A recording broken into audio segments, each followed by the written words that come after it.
Rostov to carry out Prince Andrei's commission. Natasha was in bed. The Count was out at the club, and Pierre, once he had handed the letters over to Sonia, went in to see Maria Dmitrievna, who has keen to hear how Prince Andrei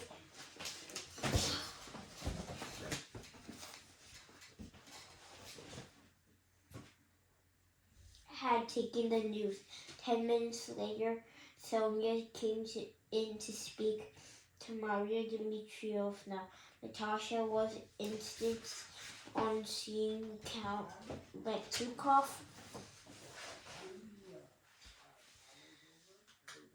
She said, "Well, we can't take him upstairs, can we? I mean, you're not very tidy up there," said Princess Maria Dmitrievna. "No, she's put some clothes on and come down to the drawing room," said Sonia. Maria Dmitrievna could not only shrug. "Oh, how long till Countess comes? I'm quite worn out with her. Listen, keep some of it back," she said to Pierre. "One hasn't the heart to scold her."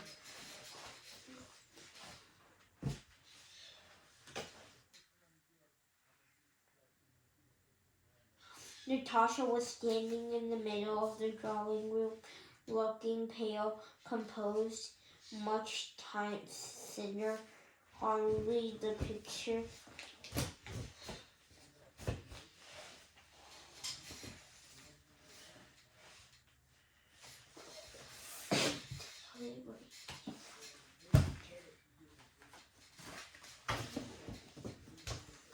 Natasha was standing in the middle of the drawing room, looking pale, composed, much thinner, through hardly the picture of contrition that Pierre had expected.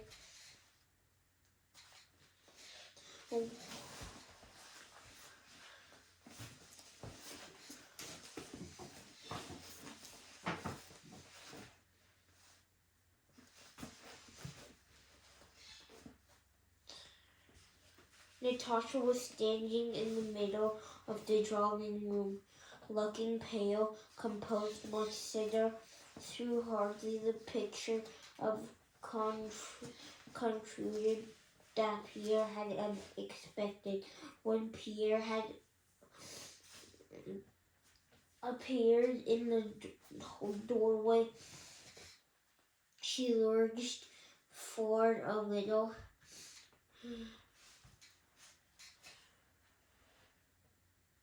In the middle of the drawing room, looking pale, composed, much thinner, through the hardly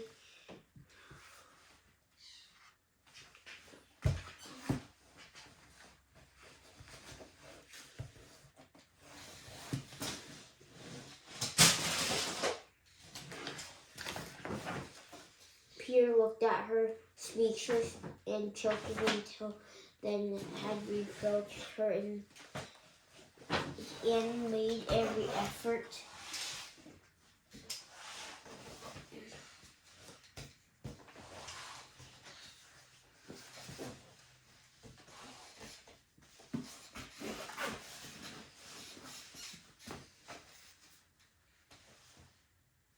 Natasha was visibly alarmed at a certain idea that might well have occurred to Pierre. "No, I know it's all over," she hastened to say. "No, it can't ever happen now. What upsets me in me is the harm I've done to him. There's one thing I asked. I want him to forgive me for everything. Her whole body was consoled. She sat down on a chair. Pierre felt a heartbreaking surge of pity for her, the like of he had never known before. Yes, I will tell him. I'll go through it all again, said Pierre. But, well, there's just one thing I'd like to know. What's that? Was the question in Natasha's eyes. I'd like to know whether you were in love with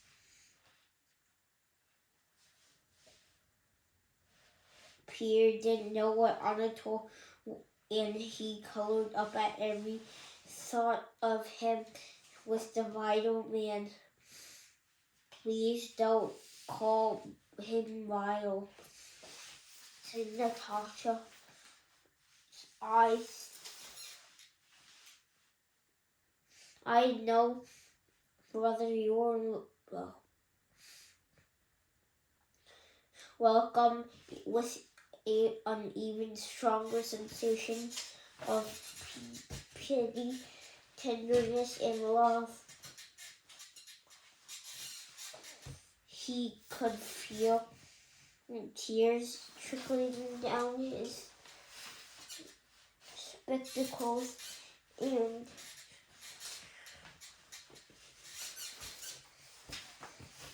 quote, no one would see them.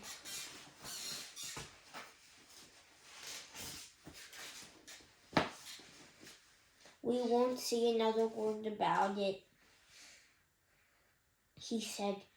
His voice was so gentle and tender and full of feeling that it had a strange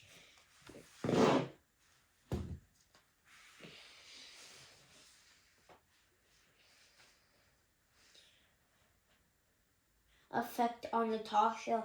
Not another word.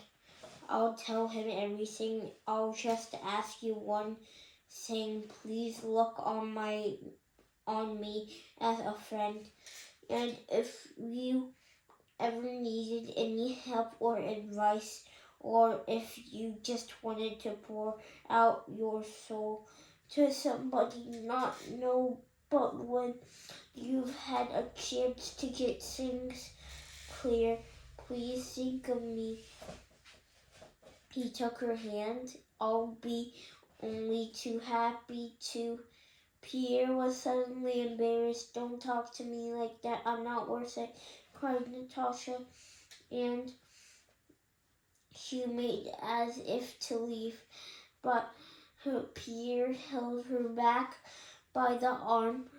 He knew he had more to say, but when he spoke, he was surprised at the way it came out. Hush, don't say things like that. You have a whole life ahead.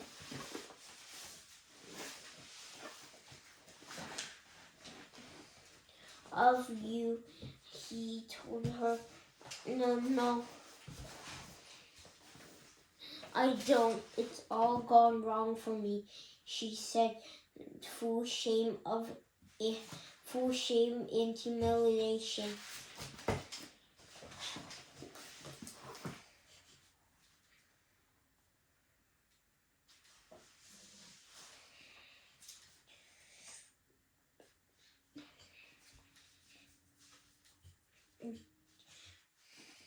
Don't talk to me like that. I'm not worth it, cried Natasha, and she made as if to leave. But Pierre held her back by the arm. He knew he had more to say, but when he spoke, he was surprised and at the way it came out. Hush, don't say anything like that. You have a whole life ahead of you, he told her. Oh no, I don't. It's all gone wrong for me, she said, full shame and humiliation. All gone wrong, he repeated. If I, somebody else, the handsomest and the cleverest, best man in the world, and if I were free, I'd be down on my knees right now begging for your hand and your love. For the first time in many days, Natasha wiped tears of gratitude and emotion as she took a quick glance at Prince Andre, Prince Pierre, and walked out of the room. Pierre went out after her, almost running down to Ritable, fighting down her tears of affection and happiness that gave him a lump in his throat. He flung his fur coat over his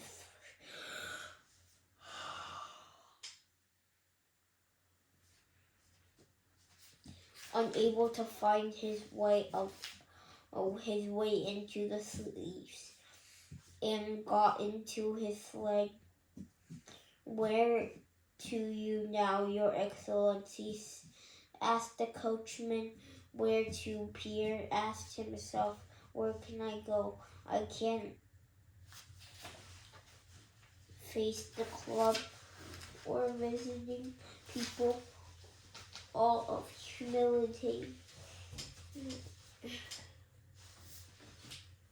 seemed so pathetically poor compared with the tenderness and love that he felt now. He now felt compared with the new softness and gratitude shown by Natasha as she turned at the last moment and glanced at him through her tears. Home, said Pierre, then defying 10 degrees of frost by flinging aside the birdskin coat and his great chest and taking in a deep, joyous lungful of air. It was clear and frosty. A dark, starlit heaven looked down at the black roofs and the dirty, dusty streets. Only by looking up at the sky could Pierre distance himself from the disgusting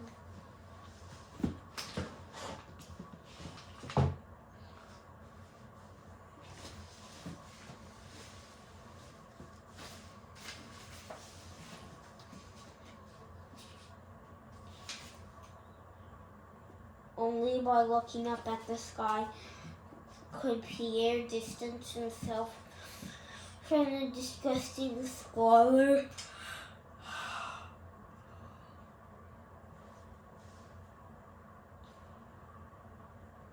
of all earthly things as compared with the heights to which his soul had now been taken.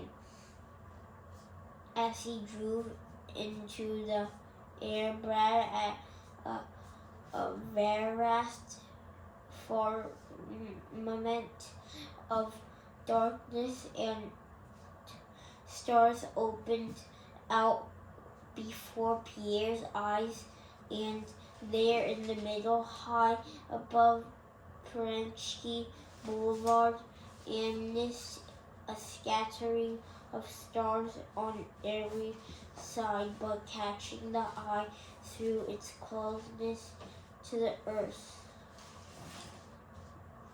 Its pure white light, the long uplift for its tail, shone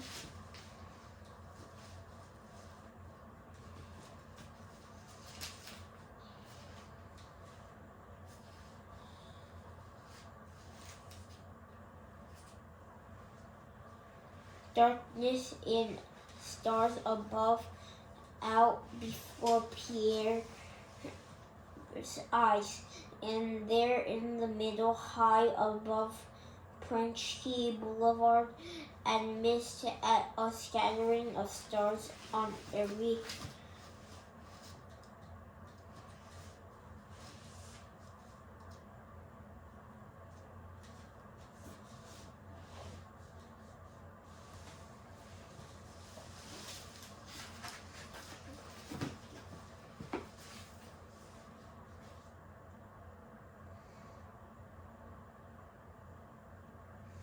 of darkness, and stars opened before eyes of scattering stars on every side, but catching the eye through its closeness to the earth, its pure white light, and the long uplift of its tail showed the comet, the huge white light and long uplift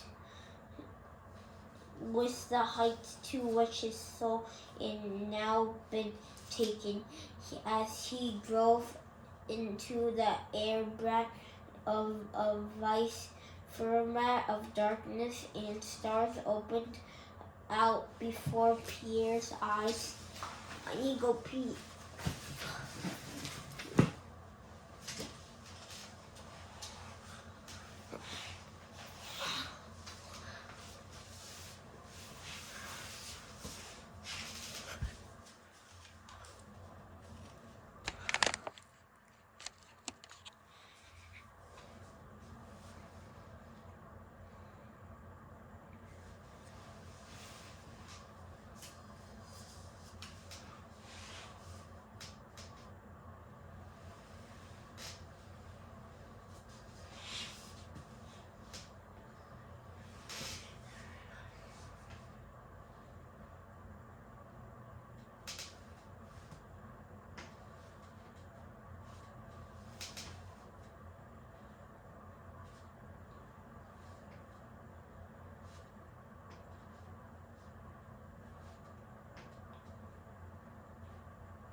Okay,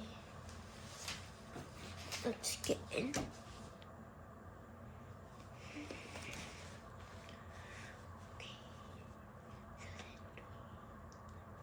2.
Volume.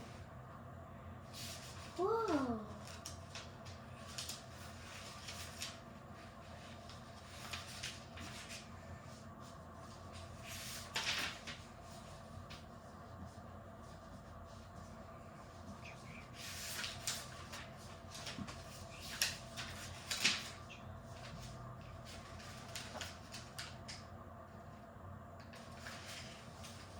The later part of 1811 saw a new build-up in the concentration alarming of troops in the Western Europe.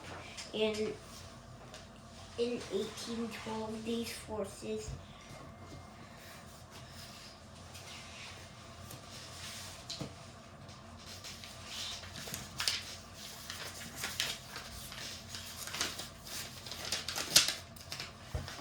the later part of 1811 saw a new build-up in the concentration arms of the group in Western Europe.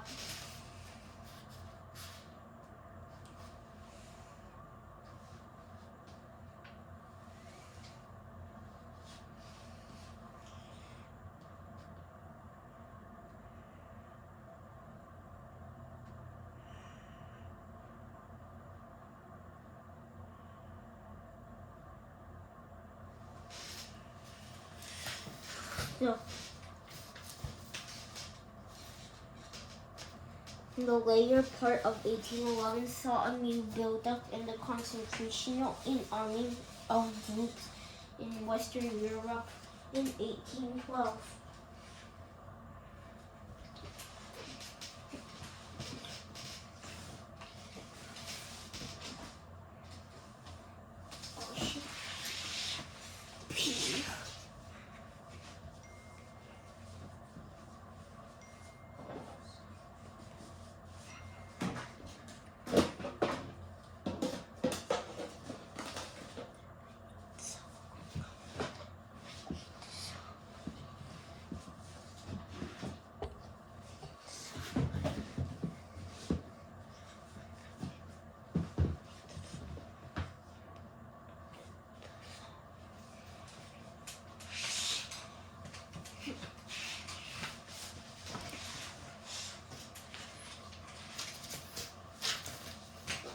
The later part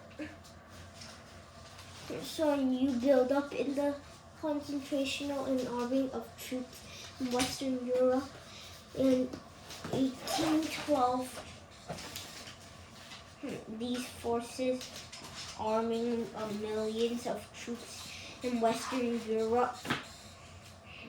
And in 1812, these forces millions of men you include, and in the transport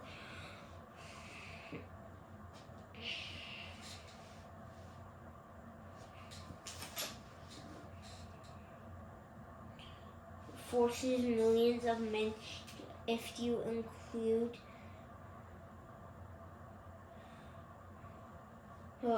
in other words, an event took place which defined human reason and all over all human nature. Millions of men set out to inflict to one another untold envious, deception, treachery, robbery,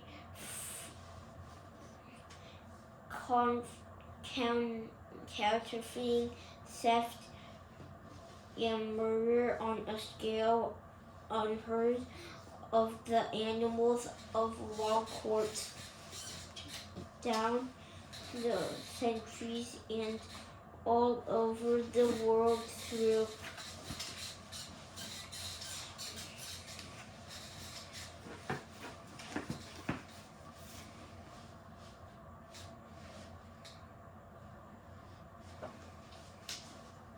where the Russian forces have been similarly gathered since 1811. On June 12th, the forces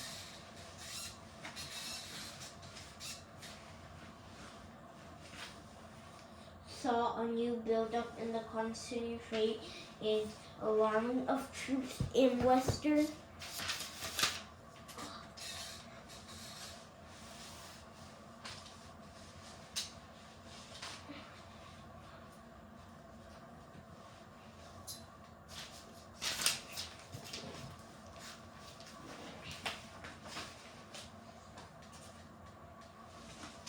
alarming of troops in Western Europe. And in 1812, the concentration and alarming troops of Western Europe. In 1812, these forces, millions of men of you include in transport and provisioning, and millions of men you include in the transport of provisioning moved from the west to east, closing in on the frontiers of Russia, where there were where the Russian forces have similarly gathering since 1811.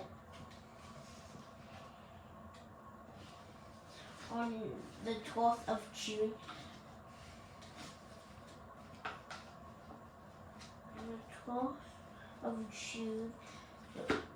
the forces of Western Europe across the Russian frontier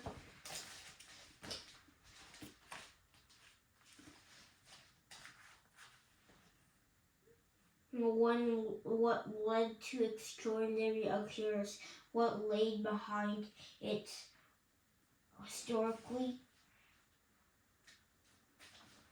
on to inflict one to another untold evils, deception, treachery, theft, and murder, unheard of in animals of law courts, down the centuries and all over the world saw at that time the men responsible did not think of these deeds as crimes.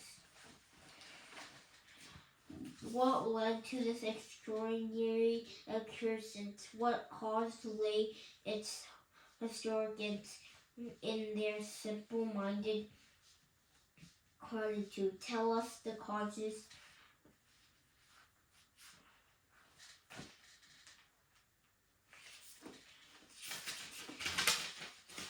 Members of the Parliament thought the war had been caused by Napoleon. Why did Duke of Oldenburg blame the war on the violence done to him? Why? Those in trade explain the war in terms of the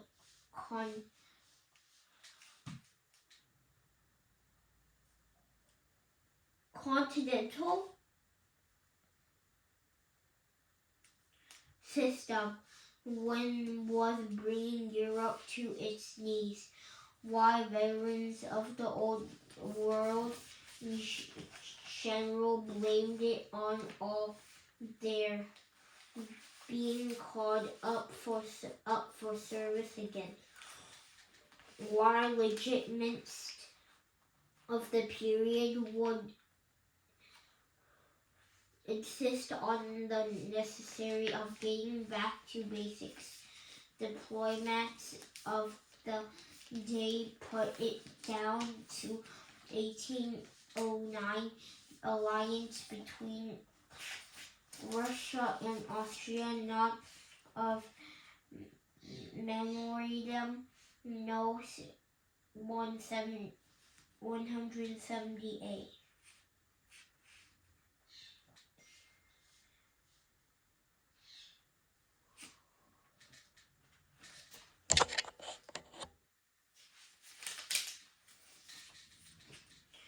The members of the Parliament thought the war has been caused by Napoleon's manslaughter. Why did Duke of the Oldenburg blame it on the war, on the violence done to him? Why those in trade explain the war in terms of the continental system, which bring Europe to its knees? The veteran of the old war blamed it on their being called up for service again. Why ligaments of the period date and put down to 1809 alliance between Russia and Austria not being properly concealed from Napoleon, plus the clumsy wandering of NATO No 178, we can understand how these and the other causes endless in number, infinite in their proliferation, because of the endless points of view available, might have been appeared to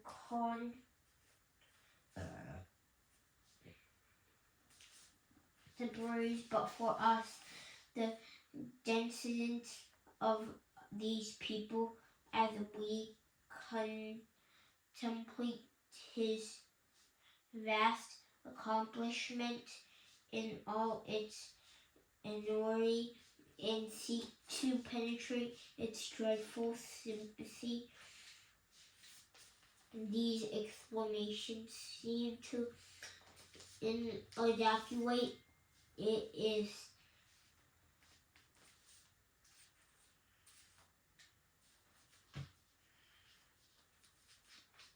Moscow in return. We will descend those of us who are not historically succeeded by the pleasures of research, and there can therefore review events of by those who scheduled by the pleasures of research, therefore review events. God. Eagle B. B. Eagle B.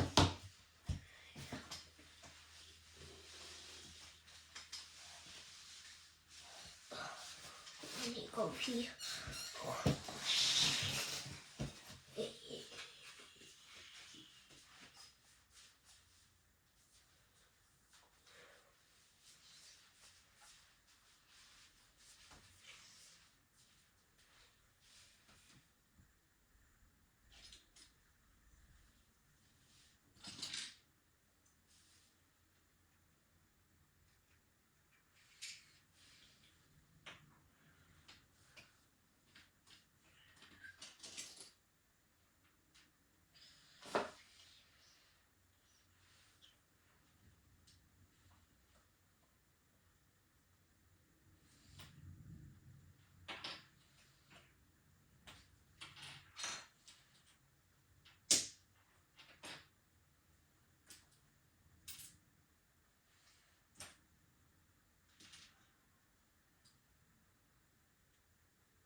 there have been no war. But if every last sergeant had refused to go back into the army, there could have been no war either. War would also have been impossible if there had been no devilishness.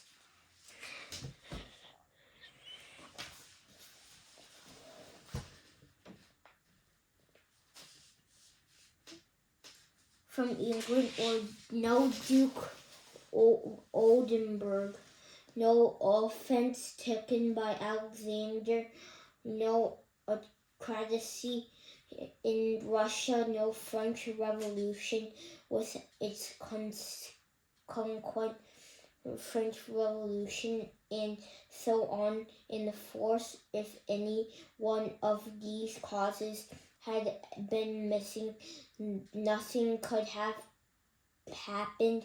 It follows, therefore, that it calls billions of them came together to bring about it.